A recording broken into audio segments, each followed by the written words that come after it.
Top quality और consistent performance के लिए सिर्फ सिल्वर पंप्स। टॉप क्वालिटी और कंसिस्टेंट परफॉर्मेंस के लिए सिर्फ सिल्वर पंप्स, नाम याद रखना।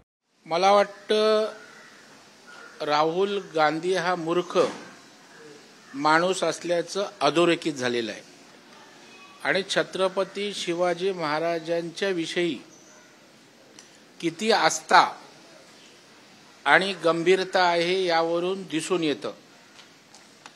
छत्रपती शिवाजी महाराजांची जयंती हा काय फॉर्मॅलिटी करण्याचा विषय नाही। त्याच्यामुळे ट्विट करत असताना राहुल गांधी कुठल्या नशेत होते मला माहित नाही की त्यांनी जयंतीला त्या ठिकाणी श्रद्धांजली म्हणून संबोधित केलं। मला वाटतं प्रचंड अशा प्रकारचा संताप शिवप्रेमींमध्ये त्या ठिकाणी आहे, कारण छत्रपती शिवाजी महाराज हिंदवी स्वराज्य संस्थापक ही आमची श्रद्धा आहे, ते आमचं दैवत आहे आणि त्यांना श्रद्धांजली आपण जयंतीच्या निमित्ताने ट्विट करणार असाल तर मुळासकट उखडून काँग्रेसला शिवभक्त आणि शिवप्रेमी महाराष्ट्रात श्रद्धांजली अर्पित केल्याशिवाय राहणार नाही। काल कॅबिनेट बैठकीमध्ये अजेंडा जो आहे तो लीक झाल्यानंतर मुख्यमंत्र्यांनी जे आहे ते मंत्र्यांना इशारा दिला आहे की असं होता कामा नये, परंतु विजय वडेट्टीवार असं म्हणतात की कुतुरांना शोधण्यासाठी विरोधकांची आवश्यकता असेल तर आम्हाला सांगा, आम्ही शोधून देऊ। मला वाटतं मंत्री हे गोपनीयतेची शपथ घेत असतात, त्याच्यामुळे मंत्रिमंडळाचा अजेंडा अत्यंत गोपनीय असतो आणि जर अशा प्रकारे मुख्यमंत्र्यांनी समज दिली असेल तर ती योग्य आणि समर्पक आहे। त्याची जाणीव निश्चितच मंत्रिमंडळातील सहकार्यांना राहील, परंतु मला वाटतं देवेंद्र फडणवीस साहेब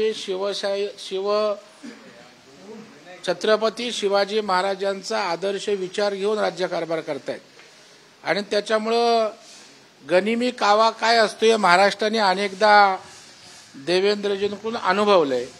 त्याच्यामुळं वडेट्टीवारांची आवश्यकता शोध मोहिमेसाठी आहे असं वाटत नाही। फक्त यामध्ये विरोधकांचा कुठे हात आहे की काय याची काळजी त्यांनी घ्यावी आणि गोपनीयतेचा भंग होणार नाही याच्यासाठी त्यांनीही सहकार्य करावं। भाजपची नीती जी आहे ती तोडा आणि फोडाची आहे असं नवीन प्रदेशाध्यक्ष काँग्रेसचे जे सकपाळ आहेत त्यांनी म्हटलं नाही। मला वाटतं त्यांनी पहिला आपल्या पक्षामध्ये जोडाजोडी करावी आणि मग आमच्या पक्षाच्या फोडाफोडीविषयी बोलावं।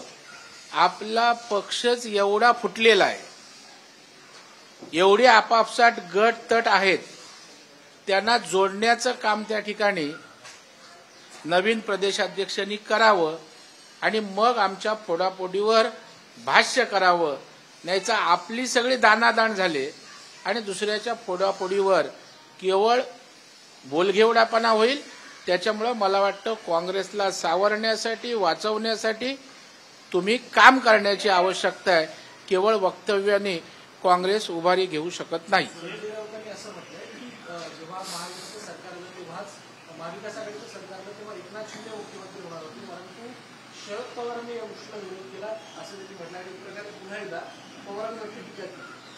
नाही, मला वाटतं हळूहळू आता संजय राऊत पवारांच्या बाबतीत एक एक वक्तव्य करायला लागलेत, त्याच्यामुळे अनेक गुपितं ते बाहेर काढतील।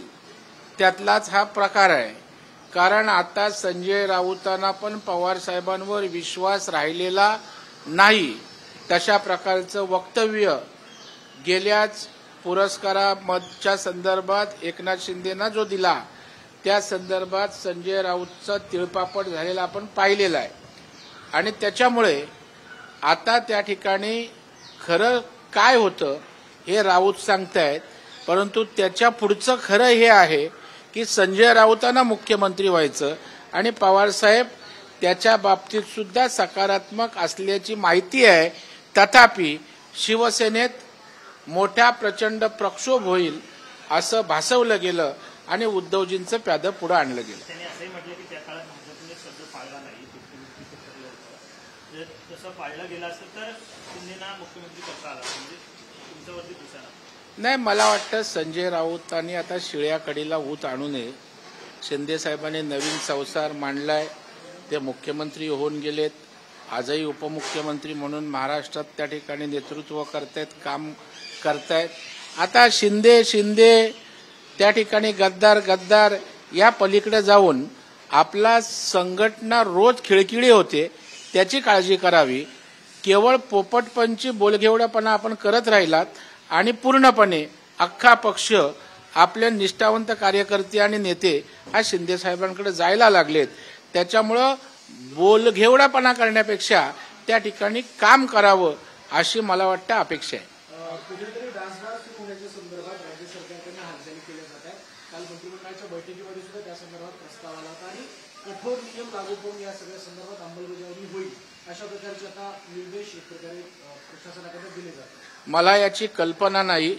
अशा प्रकारचा निर्णय किंवा निर्देश दिल्याचं आपण माहिती घेऊ आणि नंतर या संदर्भात भाष्य करता येईल.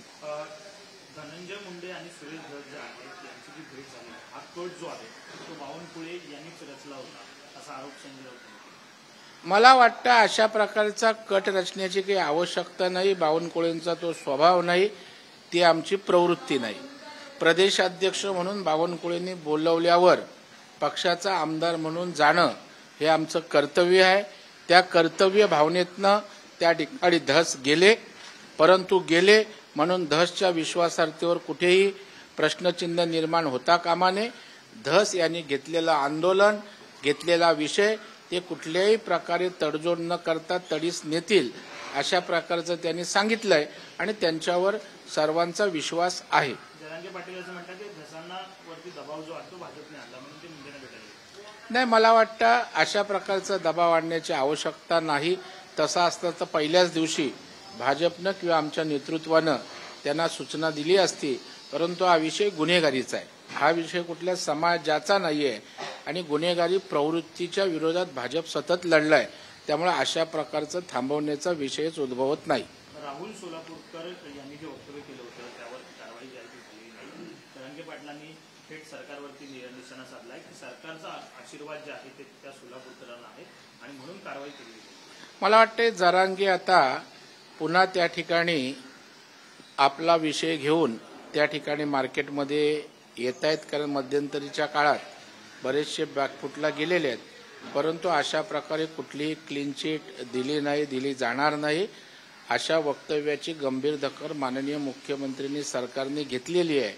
परंतु आता जरांगे काही बोलून सरकारला बदनाम करणं, मुख्यमंत्र्यांना टार्गेट करणं हा त्यांचा एककलमी कार्यक्रम अजून संपलेला दिसत नाही. पुन्हा त्या ठिकाणी त्या कार्यक्रमालाच पुनर्जीवित करण्याचा त्यांचा प्रयत्न आहे. शेवट जरांगे पाटील यांनी पुन्हा एकदा असं म्हटलं आहे की नवं आंदोलन जे आहे ते माझ्या विरोधात किंवा मराठा आरक्षणाच्या विरोधात उभं केलं जाते. काही मंत्र्यांना त्याचा टार्गेट देण्यात आलेला आहे.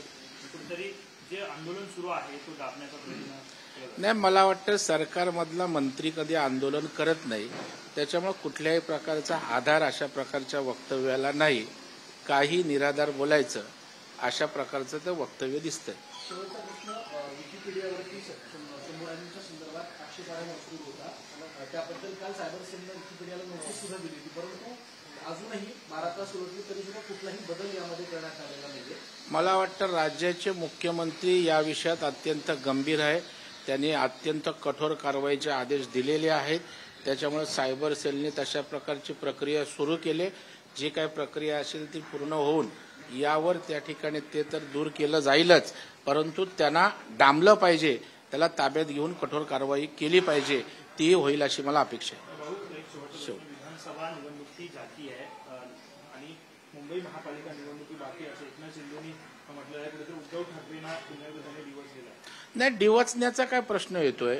शेवटी एकनाथ शिंदे साहेबांची शिवसेना पक्ष आहे आणि ज्या बाळासाहेबांनी या शिवसेनेच्या माध्यमातून मुंबईची सत्ता काबीज केली, त्या बाळासाहेबांचा विचार घेऊन पुन्हा मुंबई महापालिकेत आपलं स्थान मिळवणं आणि त्यासाठी लढणं हे काय मला वाटतं डिवचणं नाही आहे, ते त्यांच्या पक्षविस्ताराची भूमिका.